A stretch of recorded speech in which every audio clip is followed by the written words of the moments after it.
두 달이죠. 미가서가 총 8번으로 나눠서 우리가 같이 함께 말씀을 살펴봤습니다. 그리고 그 미가서도 막바지에 오늘이 마지막 시간입니다.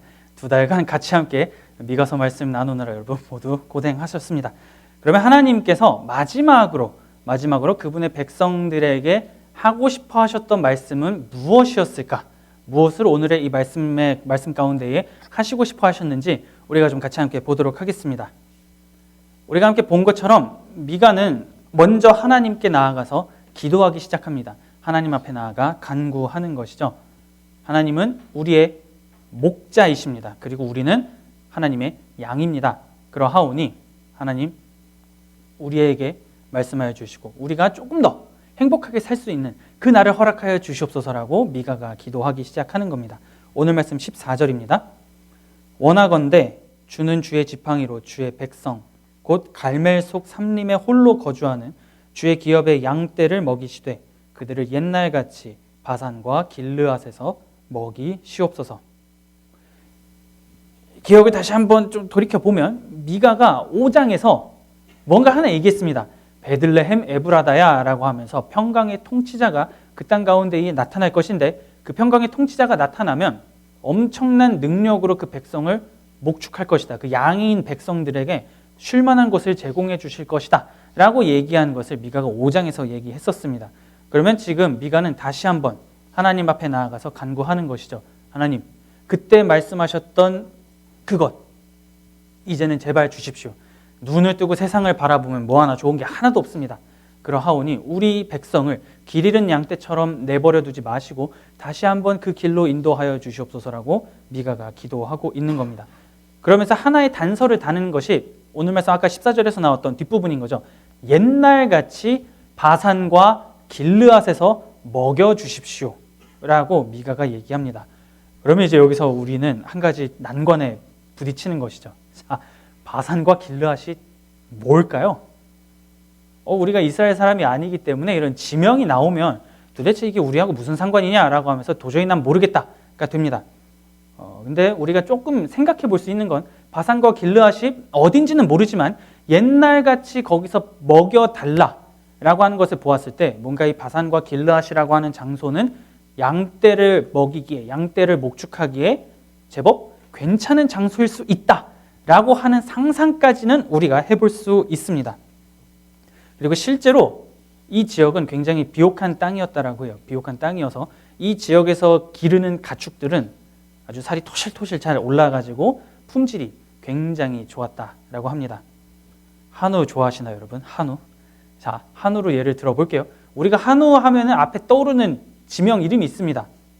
횡성 한우라고 하잖아요. 한우 하면 횡성이지라고 합니다. 그러면 왜 한우가 다른 여러 지역도 있을 텐데 왜 하필 횡성 한우가 제일 좋을까라고 했을 때 그 먹이를 제공하기가 굉장히 좋다고 해요. 횡성 지역 자체가 가축을 먹일 수 있는 그런 여력이 굉장히 좋다고 하고 일교차가 좀 뚜렷하다고 합니다.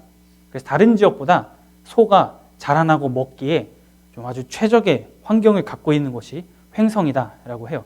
그렇기 때문에 한우 하면은 횡성에서 기른 한우는 제법 품질이 좋다라고 사람들이 생각을 하고 우리가 소비를 하고 있는 것이죠. 그럼 마찬가지인 겁니다. 바산과 길르앗에서 먹여달라라고 하는 것은 그 바산과 길르앗이라고 하는 장소가 아주 풍족하고 먹고 살기에 좋고 가축의 품질이 아주 좋은 땅이니 하나님 지금의 이 상황 가운데 있는 우리를 그 장소로 옮겨주셔서 거기서 우리를 먹여주십시오 라고 미가가 하나님 앞에 나아가서 기도하고 있는 겁니다. 그러면 이 바산과 길르앗에서 왜 먹여달라고 할까라고 할 때는 이 땅이 원래는 이스라엘 땅이었어요. 이 바산과 길르앗이 처음에 이스라엘 백성들이 모세의 인도를 따라서 그리고 여호수아의 인도를 따라서 가나안 땅으로 들어가는 그 길에서 정복 전쟁을 시작할 때 먼저 획득했던 땅이 이 바산과 길르앗이라고 하는 땅입니다. 처음부터 되게 좋은 땅을 차지한 거예요.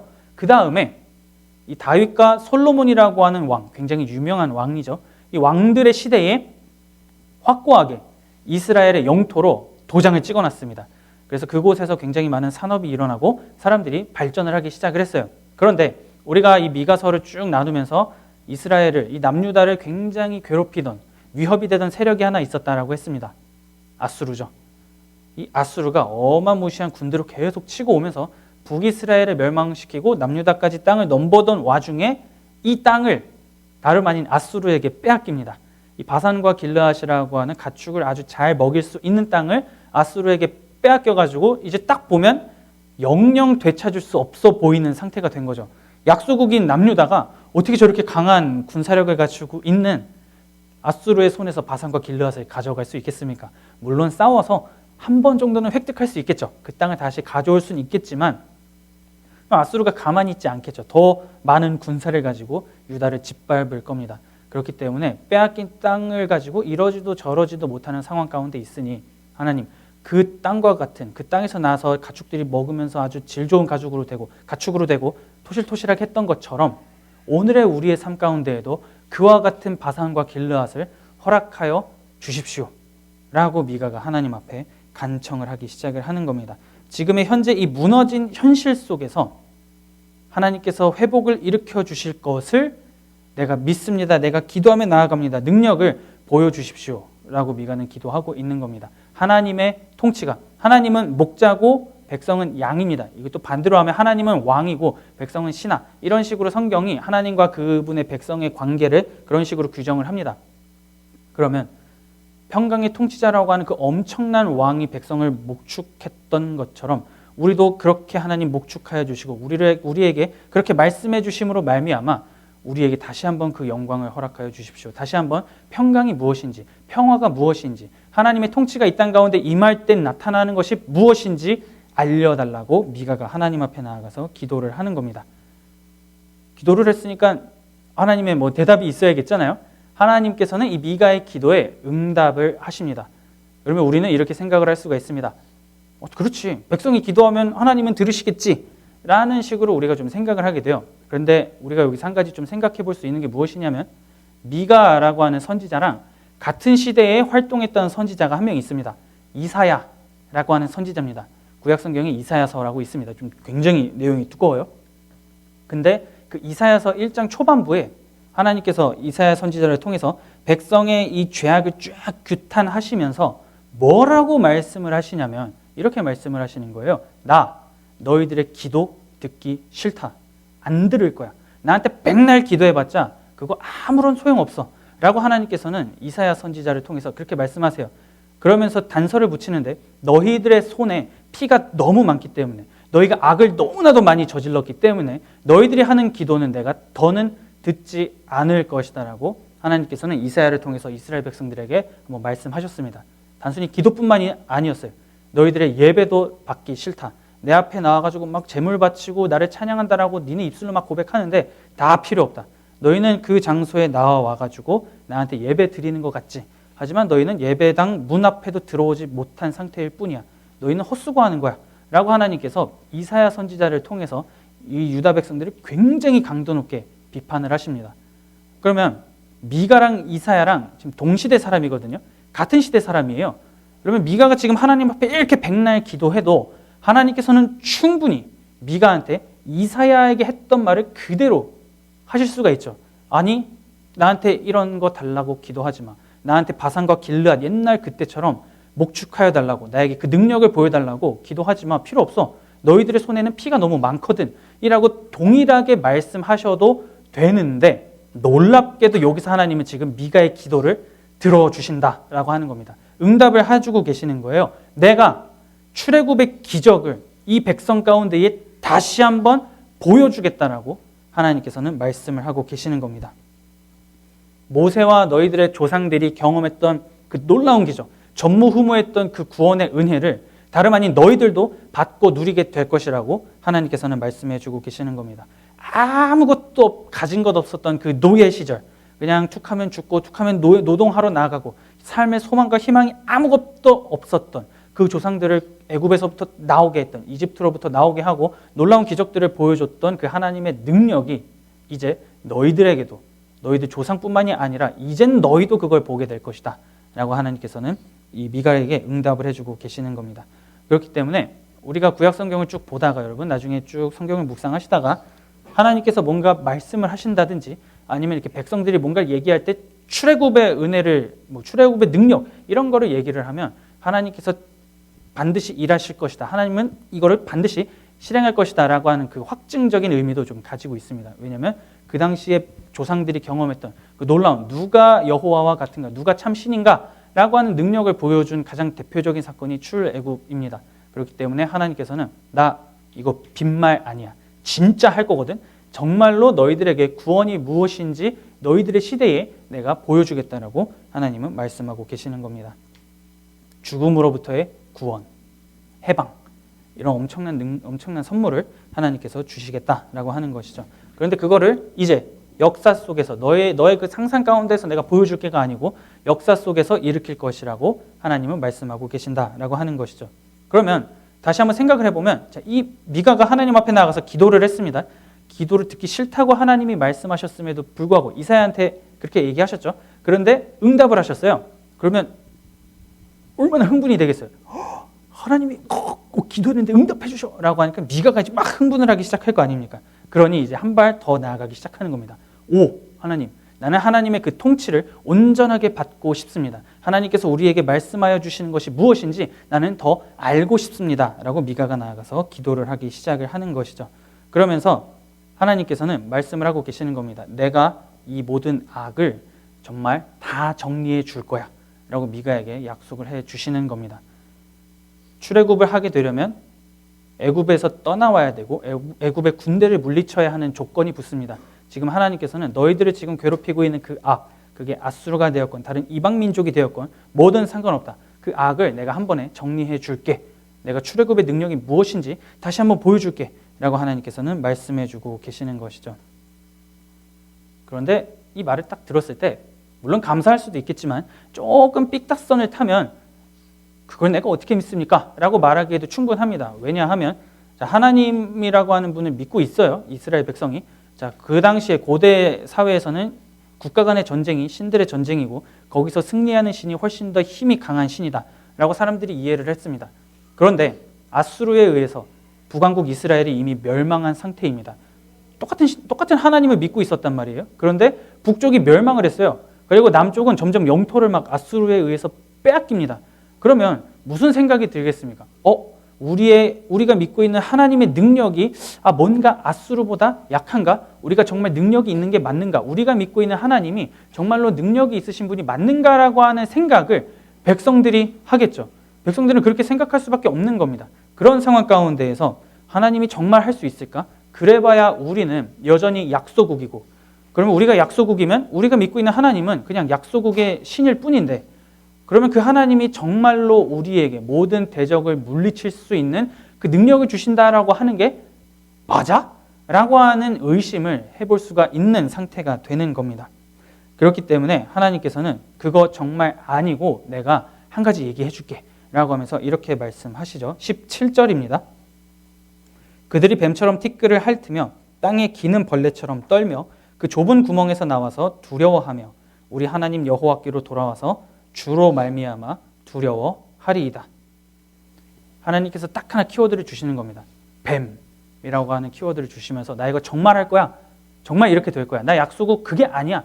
라고 하나님께서 말씀해 주고 계시는 것이죠. 뱀처럼 티끌을 핥는다. 여러분 한번 생각을 해보세요. 누군가가 이렇게 땅바닥에 납작 엎드려가지고 막 땅바닥을 기어다니면서 막 핥고 다녀요. 그러면은 굉장히 수치스러운 상태겠죠. 굴욕적인 상태인 겁니다. 누군가는 서 있고 누군가는 땅바닥에 납작 엎드려 있는 상태. 그거를 지금 뱀처럼 티끌을 핥으며 라고 하나님께서는 말씀해 주고 계시는 거라고 보면 돼요. 그러면 이렇게 말씀하고 계시는 겁니다. 서 있는 거는 너네고 엎드려가지고 땅바닥을 핥고 다니는 거는 너희의 대적이 될 것이다 라고 하나님께서는 지금 이 미가를 통해서 미가에게 말씀해 주고 계신다라고 하는 거죠. 약소국이 신을 믿고 있어서 두려워하고 있을 수도 있는데 그게 아니고 역전이 무엇인지 보여주겠다라고 하나님은 지금 다시 한번 미가에게 말씀해 주고 계시는 겁니다. 그렇게 하나님께서 이방인들에게, 대적에게 본인의 능력을 쫙 펼쳐주실 때 그 대적은 상대를 잘못 골랐네 라고 반응을 하면서 하나님 앞에 나와 엎드리고 그분의 자비를 구하게 될 것이라고 하나님께서는 이 미가서를 통해서 마지막으로 미가에게 말씀하고 계시는 겁니다. 좁은 구멍, 곧 자신들의 요새에서 막 요새에서 이렇게 항전하는 게 아니고 요새에 다 뛰어나와가지고 우리가 잘못했습니다 라고 하는 행동을 다름 아닌 대적들이 하게 될 것이다 라고 하나님께서는 미가에게 말씀해주고 계시는 겁니다. 그러니 점차적으로 미가의 눈에 하나님께서 그리시는 그림이 점점 보이는 거예요. 바산과 길르앗에서 먹여주십시오. 그때처럼 좀 안전하고 행복하게 살고 싶습니다. 라고 했더니 그것뿐만 아니라 모든 대적을 다 물리쳐가지고 그런 어떤 걱정도 없게 해줄게 라고 하나님은 지금 한 발자국 더 나아가는 거죠. 그럼 미가가 얼마나 하나님 앞에 나아가 감사하겠어요. 사실 이 기도를 들어주실까 들어주지 않을까, 이 이사야 선지자를 통해서는 하나님이 백성의 기도를 듣지 않겠다라고 막 그렇게 말씀하셨는데 어떡하지? 라고 하는 상황에서 하나님이 계속 응답을 주시는 겁니다. 그러니까 미가가 기뻐가지고 나의 기도에 응답해 주시는 하나님 너무나 감사합니다 라고 하면서 이렇게 고백을 합니다. 오늘 말씀 18절입니다. 주와 같은 신이 어디 있으리이까? 주께서는 죄악과 그 기업에 남은 자의 허물을 사유하시며 인애를 기뻐하심으로 진노를 오래 품지 아니하시나이다. 여기서 미가가 얘기하죠. 주와 같은 신이 어디 있으리까? 라고 얘기합니다. 미가라고 하는 이름의 뜻이 이겁니다. 어느 누가 주와 같으리까? 할 때 미가라고 부르거든요. 그러니까 미가는 지금 자기의 이름처럼 하나님이 이런 분이십니다라고 하는 본인의 신앙 고백을 하나님께서 기도 응답으로 말미암아 이루어 주실 그 미래의 것들을 사실로 받아들이면서 주와 같은 신이 어디 있으리까? 아무도 주와 같지 않습니다라고 미가는 고백을 하는 겁니다. 하나님 같은 분은 정말 이 세상에 없군요 라고 말하는 거죠. 우리도 삶을 살다 보면 하나님께서 우리의 삶 가운데 독특하게 내려주시는 은혜가 있습니다. 뭔가 인간의 이성이나 어떤 상황으로 설명할 수 없는 딱 그 나만 알고 있는 뭔가 그런 느낌 있잖아요. 그런 은혜를 받을 때 우리는 정말 하나님 아니고선 이걸 할 수 없다라고 우리는 보통 그런 고백을 하게 됩니다. 지금 미가가 그런 고백을 하고 있는 것이죠. 주와 같은 신은 어디에도 없습니다 라고 미가는 얘기를 하고 있는 겁니다. 그러면서 하나님께서 왜 이런 일들을 우리에게 해주시냐면 하나님은 노하기를 더디하시고 인자가 많으시고 죄를 사하여 주시는 분이기 때문에 우리의 기도를 들어주시는 것이고 우리에게 더 좋은 것들을 주기 위해서 움직이고 계시는 분입니다 라고 미가는 고백을 하기 시작을 합니다. 그럼 미가가 왜 하나님은 노하기를 더디하시는 분이고 인자가 많으신 분입니다 라고 고백을 할까라고 할 때는 과거로 좀 거슬러 올라가야 됩니다. 과거에 하나님께서 보여주신 모습들을 하나하나 더듬어 가면서 미가가 오늘 18절처럼 자신의 신앙 고백을 하고 있던 것이죠. 말씀 구절 하나 보도록 하겠습니다. 출애굽기 34장 5절에서 7절입니다. 여호와께서 구름 가운데에 강림하사 그와 함께 거기 서서 여호와의 이름을 선포하실세 여호와께서 그의 앞으로 지나시며 선포하시되 여호와라 여호와라 자비롭고 은혜롭고 노하기를 더디하고 인자와 진실이 많은 하나님이라 인자를 천대까지 베풀며 악과 과실과 죄를 용서하리라. 그러나 벌을 면제하지는 아니하고 아버지의 악행을 자손 3, 4대까지 보응하리라. 지금 하나님께서 분명하게 말씀해주고 계시는 겁니다. 여호와는 인자가 많고 진실이 많고 인자를 천대까지 베푸는 하나님이다. 물론 잘못하면 한 대 치긴 하지만 인자가 훨씬 더 커 라고 하나님은 자신을 그렇게 드러내시는 겁니다. 그렇기 때문에 미가는 하나님께서 과거에 우리의 조상들에게 말씀해 주셨던 그때 그것처럼 본인의 성품을 우리에게 동일하게 드러내시는군요. 하나님은 한결같으신 분이 맞으시군요 라고 미가는 그렇게 고백을 하는 겁니다. 하나님은 죄를 저지르면 우리가 죄를 지으면 죄에 대한 대가는 반드시 치르게 합니다. 굉장히 쓰디쓴 열매를 맺게 하시죠. 하지만 거기서 너는 죄를 지었으니까 이제 죽어버려라 이렇게 하시는 게 아니고 돌이키게끔 하셔서 다시금 새로운 사람으로 만들어 가시는 분이다 라고 하는 것을 지금 미가가 고백을 하고 있는 겁니다. 나는 그리고 우리 국가는 지금 그렇게 과거에 말씀하셨던 하나님을 드디어 만났고 그 하나님이 드디어 우리에게 그 모습을 드러내셨구나 라고 미가는 그렇게 고백을 하고 있는 것이죠. 하나님의 사랑이 하나님의 인애가 너무나 크기에 죄를 면제하진 않으실지라도 은혜가 훨씬 크고 은혜의 기간이 더 길기 때문에 그 하나님을 내가 찬양합니다. 하나님은 공의의 하나님이 맞으시군요 라고 미가가 고백을 하고 있는 겁니다. 그리고 하나님께서는 여기서 한 발자국 더 나아가십니다. 난 그냥 인자가 많은 자야가 아니고 너희들의 죄를 바닷 가운데 전부 다 던져서 두 번 다시는 그 죄가 생각나지 않게 해줄게 라고 하나님께서는 그렇게 말씀을 하십니다. 오늘 말씀 19절입니다. 다시 우리를 불쌍히 여기셔서 우리의 죄악을 발로 밟으시고 우리의 모든 죄를 깊은 바다에 던지시리이다. 다시 불쌍히 여겨달라 미가가 고백을 합니다. 그러면서 하나님 우리를 다시 불쌍히 여겨주시고 다시 기억하여 주십시오 라고 하나님 앞에 나아가서 고백을 하기 시작합니다.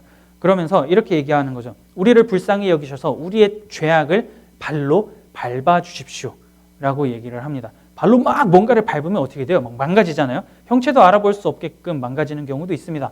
지금 하나님이 우리의 죄악을 그렇게 해달라, 용서하여 달라고 미가가 하나님 앞에 나아가서 다시 한번 간구를 하는 겁니다.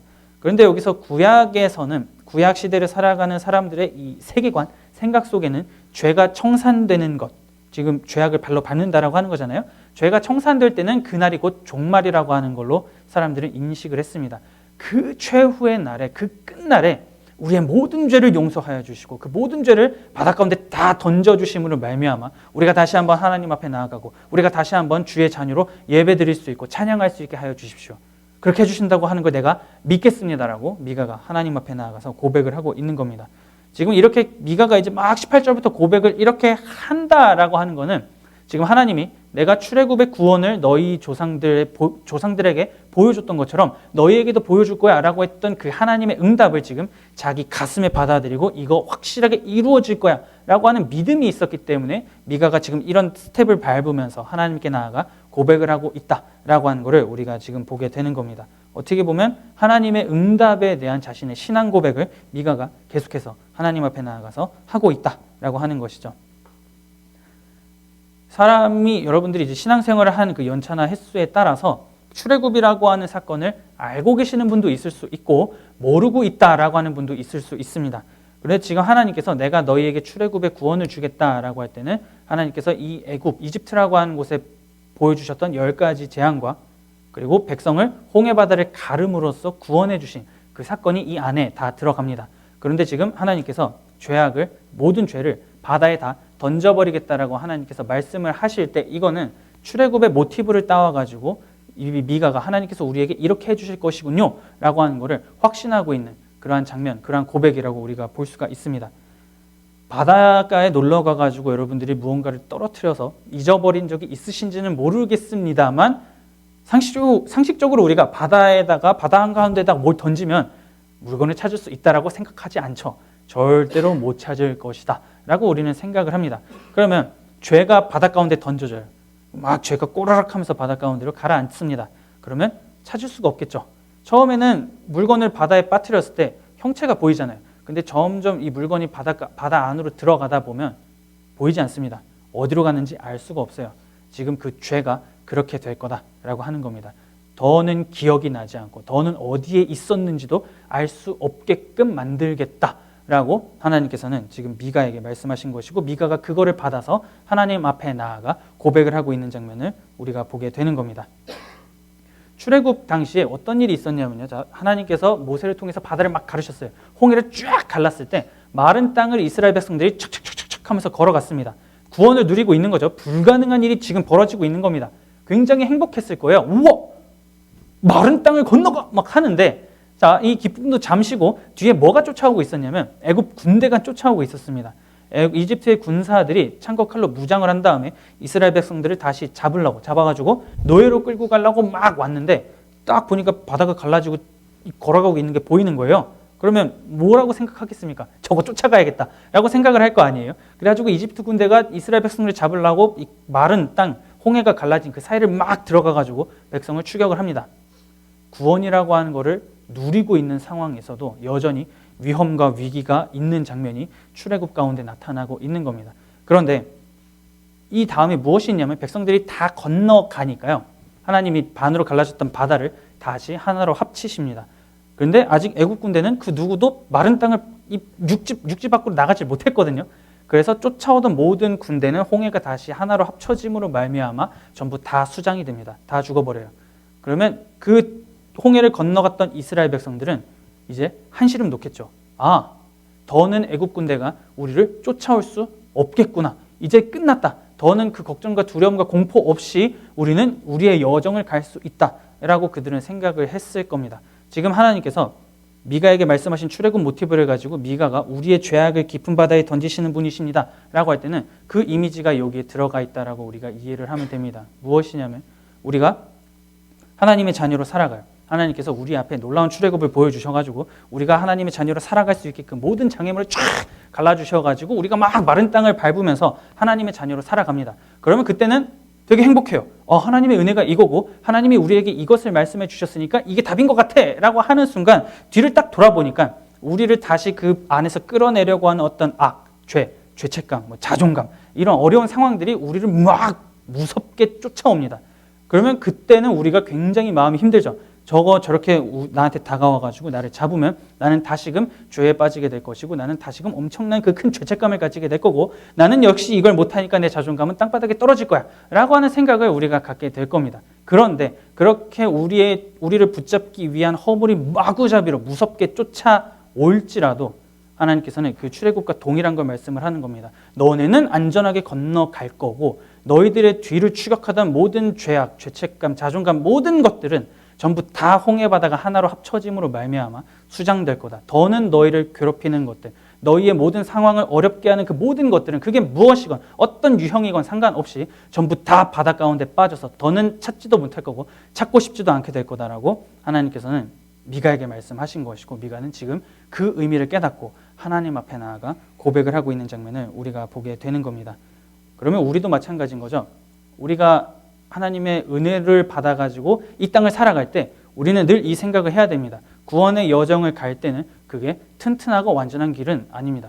쫓아와요. 애굽의 군대가 막 쫓아옵니다. 우리를 붙잡으려고 하는 애굽의 군대가 쫓아오지만 우리는 그 더 너머를 바라볼 수 있는 사람이어야 된다는 거죠. 그 뒤에 육지를 딱 밟게 되는 그 순간, 거기까지 하나님을 신뢰하면서 앞으로 나아가는 순간 우리의 뒤를 쫓아오던 모든 허물은 결국에는 다 수장되어 사라질 것이고 우리는 그것으로부터의 자유, 해방 이런 것을 누리게 될 것이다 라고 하는 것을 지금 이 미가의 말씀을 통해서 오늘을 살아가는 우리가 생각을 해볼 수가 있다라고 하는 것이죠.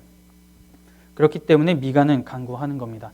다시 우리를 불쌍히 여겨주십시오 라고 미가가 하나님 앞에 나아가서 고백을 하고 있는 것이죠. 그러면 이제 하나님께서 어떻게 반응을 하시겠습니까? 해줘야겠죠. 이렇게까지 미가가 얘기하는데 해줘야 되지 않을까요? 하나님께서는 그렇기 때문에 본인의 이름을 걸고 지금 이 상황 가운데에서 약속을 하고 계시는 겁니다. 그러면 여기서 우리가 한 가지 질문을 던져볼 수가 있어요. 뭘 잘했다고 해주는 거냐? 라고 하는 질문을 좀 던져볼 수가 있습니다. 여러분들도 인간관계를 가질 때 사람들하고 이렇게 관계를 맺으면서 살아갈 때 나에게 잘해주는 사람에게 떡 하나 더 주고 싶지 나에게 안 좋게 하는 사람에게 떡을 주고 싶다? 이거는 별로 그렇게 썩 많지 않습니다. 나에게 잘해주는 사람에게 뭔가를 더 잘해주고 싶어요. 그러면 이스라엘 백성과 하나님의 관계를 한번 생각을 해볼게요. 우리가 지금 미가서부터 시작해가지고 수많은 선지서들을 봤습니다. 잘하지 못하면 못했지 잘한 거는 그렇게 많지 않아요. 그런데 출애굽이라고 하는 그 구원을 다시금 베풀어 주겠다라고 하시는 거는 엄청난 능력을 하나님이 지금 주겠다라고 하시는 겁니다. 뭘 잘했길래 이들이 하나님 앞에 나가서 무슨 아양을 떨었길래 뭔 재롱을 부렸길래 지금 하나님이 이렇게 말씀하시냐 어떤 공로가 이들에게 들어간 거냐라는 질문을 던질 때 미가는 지금 하나님 앞에 나아가 이렇게 얘기합니다. 오늘 말씀 20절입니다. 주께서 옛적에 우리 조상들에게 맹세하신 대로 야곱에게 성실을 베푸시며 아브라함에게 인애를 더하시리다. 아니요 하나님 우리에겐 아무런 공로가 없습니다. 우리는 하나님 앞에 그 어떤 것도 잘한 게 없습니다. 오직 하나님의 성실하심, 하나님의 인애가 우리를 그 자리까지 인도하는 줄 내가 믿습니다라고 미가가 지금 고백을 하는 겁니다. 하나님의 의지만이 이곳에 있는 것이지 하나님의 사랑만이 이 구원의 역사 가운데 나타나는 것이지 거기에 그 어떤 우리의 공로는 들어가지 않습니다. 순전히 하나님이 우리를 불쌍히 여기시기 때문에 우리를 사랑하시기 때문에 그런 능력을 보여주시는 겁니다라고 미가가 하나님 앞에 나아가 고백을 하고 있는 겁니다. 그러면 과연 이 구원이, 이 출애굽이, 이 사랑이 과거에 수천 년 전에 살았던 미가한테만 해당이 되는 내용이냐라고 할 때 오늘을 살아가는 우리는 그게 아니다라고 우리는 알고 있습니다. 왜냐하면 우리가 오늘 숱하게 많이 찬양했던 바로 그 은혜, 예수 그리스도를 통한 그 은혜를 오늘을 살아가는 우리가 다 받아 누리고 있기 때문에 그 하나님의 은혜와 사랑은 오늘도 여전히 역사한다라고 하는 것을 우리가 깨달을 수가 있습니다. 바울은 로마서 5장 8절에서 이렇게 얘기를 합니다. 우리가 아직 죄인 되었을 때에 그리스도께서 우리를 위하여 죽으심으로 하나님께서 우리에 대한 자기의 사랑을 확증하셨느니라. 굉장히 유명한 구절이죠. 그런데 보면 잘했을 때 그리스도가 우리를 위해서 하나님의 사랑을 확증했다가 아니고 우리가 죄인 되었을 때, 우리가 정말 뭐 아무것도 못하고 우리의 공로를 주장할 수 없을 때 하나님은 하나님의 사랑을 그 백성에게 보여주었다라고 바울은 얘기합니다.